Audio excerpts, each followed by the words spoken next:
Once upon a time, in a small village nestled in the heart of the Carpathian Mountains, there lived a group of vampires who had been roaming the earth for centuries.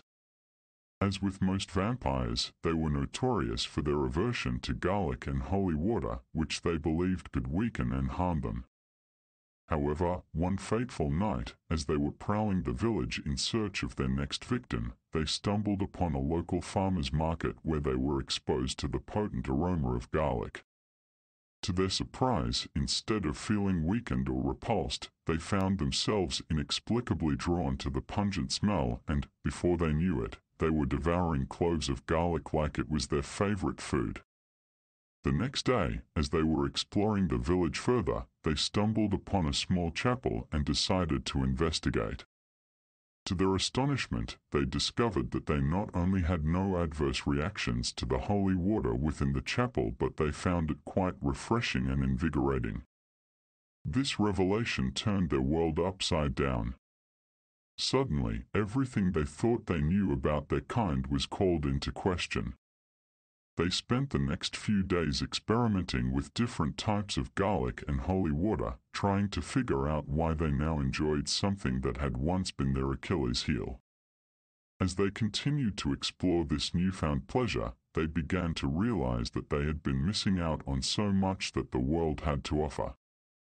They decided to embrace their newfound love of garlic and holy water, and, as a result, they decided to attend church. At first, the villagers were understandably skeptical of their new parishioners, but over time, they began to accept the vampires as part of their community. The vampires were surprised to find that the villagers were more than willing to share their garlic and holy water, and before long, they had become valued members of the community. The vampires enjoyed life through their newfound love of garlic and holy water. Strange, vampires attending church and becoming an integral part of the village community. Who knew that sometimes the things we fear the most can turn out to be our greatest pleasures? As the vampires became regular churchgoers, attending services every week, rumors began to spread throughout the village. Some villagers felt uncomfortable with the vampires' presence, and they whispered to each other about the possibility of them being evil. Before long, a group of villagers began to hold secret meetings, plotting to force the vampires out of the church. They felt that the vampires didn't belong there, and they couldn't understand why they would want to attend a human institution. One Sunday morning, as the vampires were kneeling in prayer, the villagers burst into the church, brandishing weapons and shouting obscenities. The vampires, caught off guard, tried to defend themselves, but they were vastly outnumbered and outmatched. In the ensuing chaos, several of the vampires were injured and one was killed. The surviving vampires realized that they were not welcome in the village, and they fled, vowing never to return. As they ran through the forest, they couldn't help but wonder why humans couldn't accept them for who they were. They had never harmed anyone, and yet they were attacked simply for attending church.